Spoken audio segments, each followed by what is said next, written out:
Evangelho, terça-feira da quarta semana do tempo da Quaresma. O Senhor esteja convosco, Ele está no meio de nós. Proclamação do Evangelho de Jesus Cristo, segundo São João. Glória a vós, Senhor.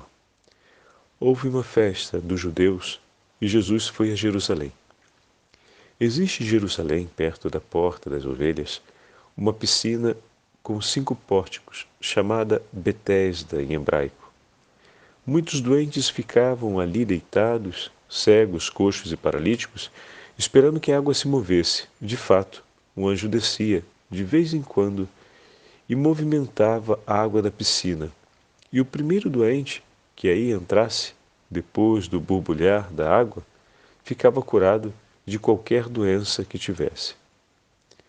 Aí se encontrava um homem que estava doente havia 38 anos. Jesus viu o homem deitado e, sabendo que estava doente há tanto tempo, disse-lhe: Queres ficar curado? O doente respondeu: Senhor, não tenho ninguém que me leve à piscina quando a água é agitada. Quando estou chegando, outro entra na minha frente. Jesus disse: Levanta-te, pega a tua cama e anda. No mesmo instante o homem ficou curado. Pegou a sua cama e começou a andar. Ora, esse dia era um sábado.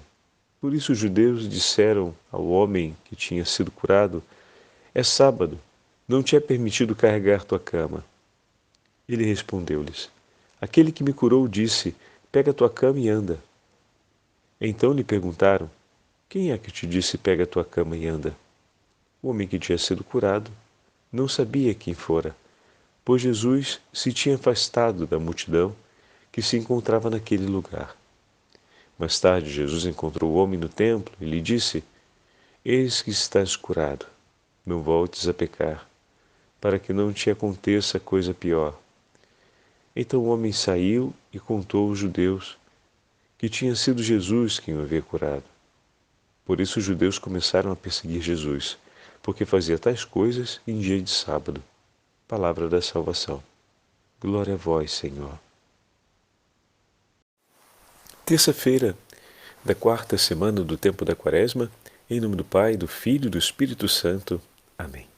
Queridos irmãos e irmãs, a Santa Liturgia nos dá a graça de continuarmos no Evangelho de São João. Agora estamos no início do 5º capítulo e Jesus não mais está na região da Galileia, mas agora ele está em Jerusalém. Também aqui o Senhor vai realizar uma cura junto à piscina de Betesda. Junto a essa piscina, um grande número de enfermos se reuniam esperando um sinal prodigioso que era o movimento das águas causado por um anjo que permitia que todo aquele que ali entrasse encontrasse a graça de Deus e fosse curado.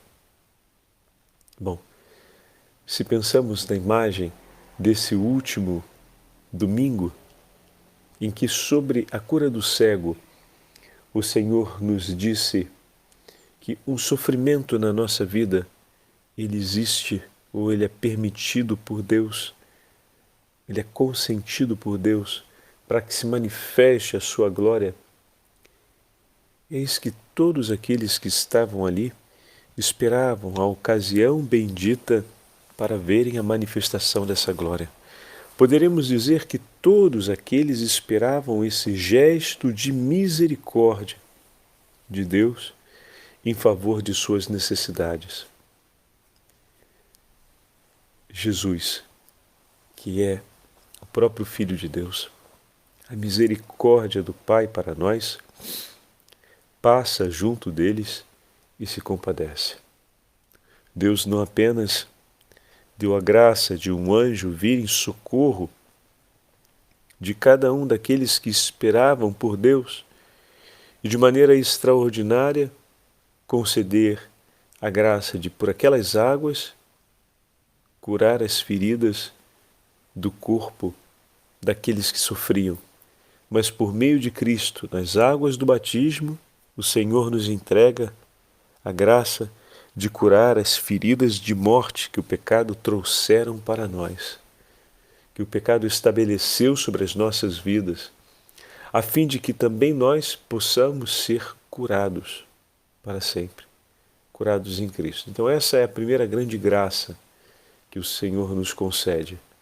Mas também a graça física, como, olhando para o Evangelho de hoje, nós vemos Jesus que se compadece daqueles que ali estão e que vem para junto deles. Então, ao mesmo tempo que podemos olhar o paralelo com o batismo que recebemos como grande graça do Senhor, nós também fomos descidos até as águas que foram visitadas pelo Senhor e que estão cheias do Espírito Santo, de maneira que possamos, ao entrar nessas águas, possamos ser purificados de nossos pecados e assim curados dessa grande lepra que nos leva à morte, que são os nossos pecados. Também podemos olhar a outra imagem, que é a imagem do gesto cumprido por Jesus em favor daqueles que ali estavam e esperavam o Senhor. Jesus vem ao encontro deles. Mais uma vez o Senhor toma a iniciativa de estar junto. Aquele que é a misericórdia de Deus para nós se aproxima de nós e se apresenta como alguém que nos pergunta sobre a nossa vida. A pergunta de Jesus pode parecer uma pergunta ingênua ao primeiro momento. Queres ficar curado? Mas vocês se lembram do que falamos esses dias? Essa pergunta pode ser uma grande provação? Como assim, Padre Fábio? Ela te dá a ocasião de falar outra vez da esperança que você traz consigo. Quero, Senhor, eu quero. Eu quero porque acredito, porque espero, porque desejo, porque confio. Não é uma pergunta banal. Porque o coração não é raso. Um coração que já conheceu o amor de Deus e que tem uma experiência profunda, ou que já viveu uma experiência profunda com o Senhor, não verá nessa pergunta uma pergunta banal, mas a ocasião de poder falar do amor que está em si. Porque mais do que a simples cura, ali se realiza uma esperança, ali se cumpre uma promessa, ali se concretiza o bem de uma vida, a esperança de uma alma. A pergunta de Jesus leva aquele homem a colocar à prova o amor e a esperança que ele traz consigo. E aqui começa a parte bela desse diálogo, porque o homem vai então dizer: Senhor, não tenho ninguém que me leve à piscina quando a água é agitada. Quando estou chegando, outro entra na minha frente. Ele narra um problema, uma problemática que ele vive prática. Mas ao mesmo tempo, observe esse detalhe, ele está narrando uma esperança. Ele não falou: eu já desisti disso. Toda vez que a água se mexe, alguém chega primeiro. Mas ele espera que se mova novamente. Ele confia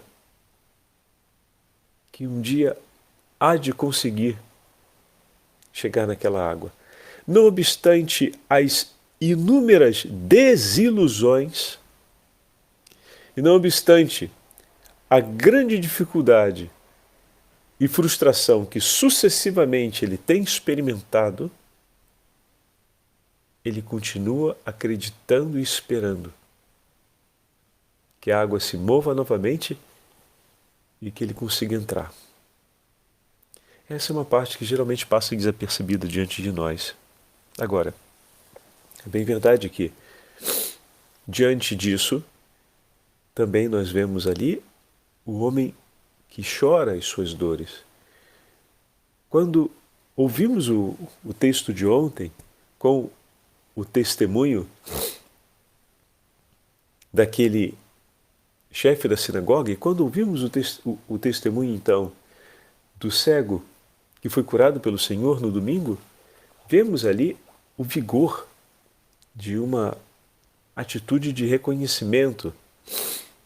Ou seja, ao ser curado, o cego imediatamente reconhece que aquele Jesus que lhe falou aquelas coisas, que lhe curou o coração que era esmagado pelo peso de uma culpa e de uma compreensão errada a respeito de Deus e a respeito da própria vida, esse Jesus, ele não abria mão dele, porque não apenas tirou de si esse peso e lhe restituiu a alegria de tomar nas mãos a própria vida, como manifestou por suas palavras o cumprimento daquela verdade que ele anunciou.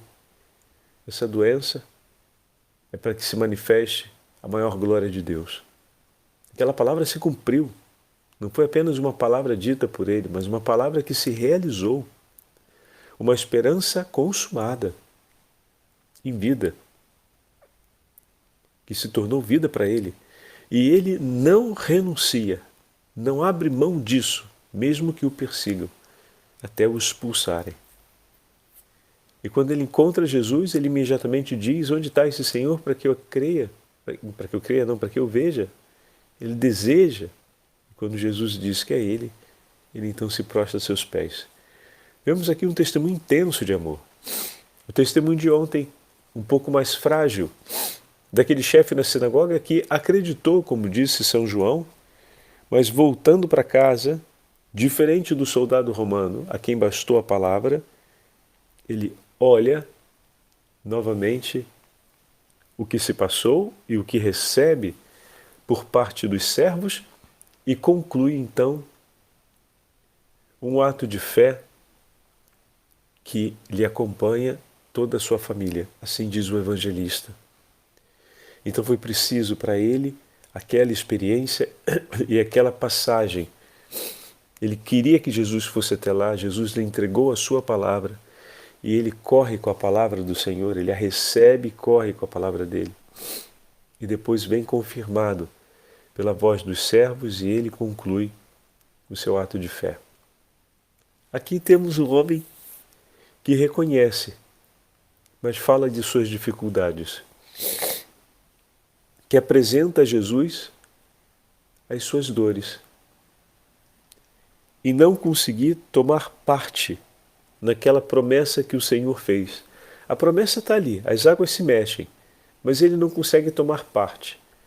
Ele acredita e espera, mas não consegue participar nessa esperança. Falta-lhe quem lhe ajude a participar na esperança que ele traz consigo. Ele já viu outras pessoas serem curadas. Ele sabe, se ele nunca tivesse visto, talvez não tivesse ali. Mas se outro entra primeiro na frente dele e é curado, significa que ele permanece esperando, mas não consegue participar dessa esperança. Não tem quem o ajude. E Jesus, naquele momento, veio para dar-lhe participação, ou seja, para levar a cumprimento aquela palavra, aquela esperança de que o Senhor é bom e misericordioso. Ele durante 38 anos espera no Senhor, mas não consegue tomar parte nessa esperança, porque lhe falta quem o ajude. E naquele momento o Senhor vem até ele e lhe entrega a sua palavra. E ao ouvir o Senhor que fala, ele imediatamente obedece. Olha que gesto interessante. Jesus disse: levanta-te, pega a tua cama e anda. Não mais as águas da piscina. Agora, as palavras de Jesus são como água efervescente do Espírito sobre o seu coração. Eis que aquele que move as águas está diante dele. Ele entrega a sua palavra, o sopro. A água que move é a água movida pelo sopro. Poderíamos dizer assim, né? Usando essa imagem, porque borbulha. Então eis que aquele que fala e com a voz transforma o mundo, diz a ele, levanta-te e anda. Traz para ele uma palavra, não a outros, mas ali, a ele. Senhor, eu não tenho quem me ajude a viver essa esperança. E eis que o Senhor vem por ele. Ele dá o que é necessário. Ele toma consigo e fica curado. Mais uma vez, Jesus desaparece e entra em cena a aprovação daquela pessoa. Imediatamente, ele começa a carregar sua cama, porque foi curada num dia de sábado. Ele a leva consigo e logo foi interpelado pelos que passavam, porque ele carrega sua cama, quem foi que lhe curou, como é que foi que aconteceu. E bom, mais tarde, diz, Jesus o encontra no templo. Isso é também importante. No lugar onde se rende a Deus o ato de ação de graças. No lugar do recolhimento com Deus, é ali que Jesus o encontra. E diz para ele, eis que estás curado, não voltes a pecar, para que não te aconteça coisa pior. E naquele momento o Senhor faz uma referência ainda maior do que o mal físico, o mal espiritual. O Senhor não cura apenas o nosso corpo e as nossas necessidades físicas, mas cura o homem por inteiro, quer nos livrar da morte. E naquele momento, ao invés de lançar-se aos pés de Jesus, a gente vê que ele vai ao encontro dos judeus. O homem então saiu e contou aos judeus que tinha sido Jesus quem o havia curado.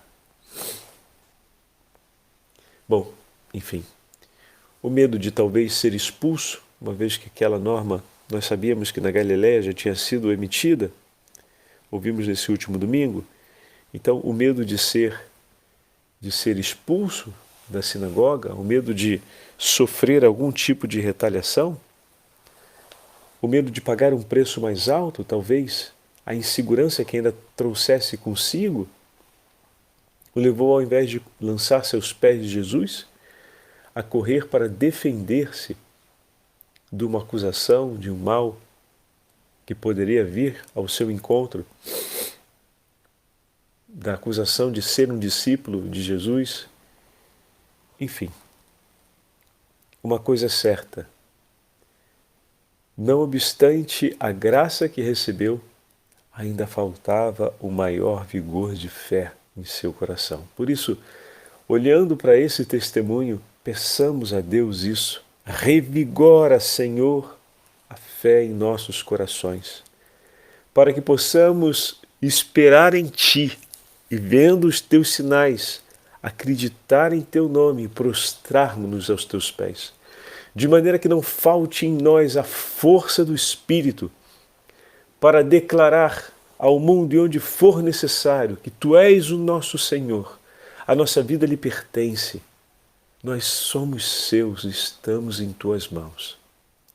Que nós possamos cantar nessa semana da alegria, a alegria de sermos curados por Ti, a alegria de vermos a nossa esperança se realizar no Seu nome, pois as promessas que o Senhor nos entregou são luz para os nossos passos e o testemunho do Teu amor, a certeza da vida que vem de Ti e que a Ti nos une.